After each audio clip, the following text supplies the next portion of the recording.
चंपावत जिले में लीलियम की खेती की ओर किसानों का रुझान बढ़ रहा है।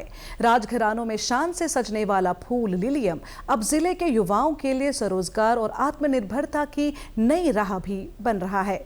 जिले में लगभग 9 हेक्टेयर क्षेत्रफल में फूलों की खेती की जाती है, जिसमें से 3.5 हेक्टेयर क्षेत्रफल में लीलियम की व्यावसायिक रूप से खेती की जा रही है।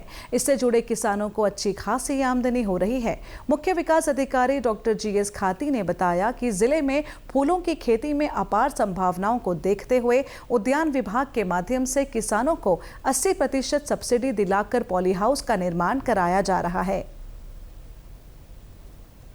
यहाँ के समूहों के लिए एक प्लान बनाया है कि हम जो हमारे पॉली हाउस हैं, हमारे जिला उद्यान अधिकारी और हम लोग मिलकर एक प्लान बना रहे हैं कि हम पॉली हाउस से समूहों के लोगों को 20% हम जो है वो देंगे, उनसे पैसा लेकर समूह से, और 80% सब्सिडी देकर हम उनके पॉली हाउस बनाएंगे। और लार्ज स्केल पे हम समूहों को इसकी ओर प्रेरित करेंगे कि वो कम से कम 80 लाख नहीं तो 7-8 लाख रुपए का टर्नओवर कम से कम पहली बार में हो, और उनको उनकी स्किल डेवलपमेंट का कार्यक्रम भी हमने रखा है उद्यान विभाग की सहायता से, क्योंकि ये कार्य भी उद्यान विभाग ने अपने उससे कराया है। तो मुझे लगता है कि हम लोग इस ओर सफल होंगे। वहीं जिला उद्यान अधिकारी मोहित मल्ली ने बताया कि जिले में जरबेरा, गेंदा, ग्लाइडोलस, ट्यूलिप और लीलियम सहित विभिन्न फूलों की खेती की जाती है। हालांकि लीलियम की बढ़ती मांग के कारण किसान नीदरलैंड से बीज मंगाकर 3.5 हेक्टेयर में इसकी खेती कर रहे हैं। हमारा जो फोकस रह जाता है वो थोड़ा लीलियम की तरफ ज़्यादा एग्रेसिव रह जाता है, क्योंकि हमारे यहाँ कोई 1-2 किसान आए थे जो काश्तकार हैं, उन्होंने यहाँ पे उनकी कुछ ज़मीन थी, कुछ उन्होंने अपने यहाँ पे लीज पे लेके, और बल्ब को वो लोग जो उसका बल्ब होता है जो उसकी जिसमें हमें सीड कहते हैं उसकी, तो वो उन्होंने नीदरलैंड से लेके आए थे और उन्होंने यहाँ पे आके उसके बहुत अच्छा किया। और आजकल हमारे यहाँ चंपावत में 3.5 हेक्टेयर के आसपास लीलियम की खेती बहुत अच्छी हो गई है, और उसके जो है वो लगभग 8-9 लाख बल्ब बेच देते हैं, जिससे कि वो काश्तकार को बहुत ज़्यादा फ़ायदा और मुनाफा हो रहा है, जिसके साथ वो केवल अपने ही नहीं बाकी दूसरे लोगों को भी रोजगार देने का प्रोत्साहन कर रहे हैं।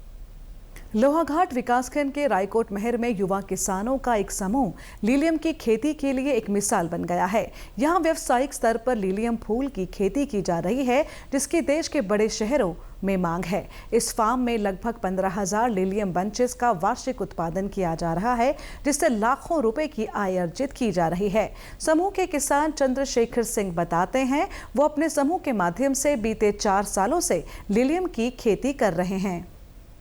हम यहाँ पे करीब 80 नाली से में काम चालू किए हैं, जो 4 एकड़ में आती है, और ये हमारा लीलियम का फूल है। और इसमें हमने क्रॉप वैरायटी के हिसाब से, हमारा हॉलैंड से बीज इंपोर्ट होता है और ये वैरायटी के हिसाब से आते हैं, और उसी के हिसाब से ये लगाया भी जाता है। जैसे कि 60 दिन का क्रॉप होती है, 90 दिन की होती है, 80 दिन की होती है, 100 दिन का होता है, और ये एक वैरायटी है 120 दिन का भी होता है। वहीं एक अन्य किसान आशुतोष सिंह बताते हैं कि उन्हें उद्यान विभाग से सब्सिडी के तौर पर पॉली हाउस मिले थे, जिसमें वो मल्टी लेयर क्रॉपिंग के माध्यम से लीलियम की खेती कर रहे हैं। उन्होंने बताया कि लीलियम की एक स्टिक दिल्ली और मुंबई में 60 से 120 रुपए तक बिक रही है, जिससे उन्हें अच्छा मुनाफा हो रहा है। साथ ही स्थानीय लोगों को रोजगार भी मिल रहा है। उद्यान विभाग की सहायता से पॉली हाउस प्राप्त हुए हैं। उन पॉली हाउसेस में हम लोग लीलियम की फसल लगाते हैं, जो कि साल भर में आप अराउंड मतलब 15,000 बंचेस के आसपास का हमारा प्रोडक्शन है। तो ये पॉली हाउस के अंदर हम लीलियम की खेती करते हैं, और जो हमारा बाहर वाला एरिया है वहाँ पे हम लोग मल्टी लेयर क्रॉपिंग करते हैं, जिसमें कि अपना सेब की खेती हो गई, और उसके नीचे एरिया में हम लोग लीलियम लगाते हैं, और उसके साथ साथ सब्जियों की भी खेती करते हैं। यहाँ इस स्वरोजगार को करने से हम यहाँ पे ऑन एन एवरेज 14 से 15 लोगों का रोजगार सृजन कर रहे हैं।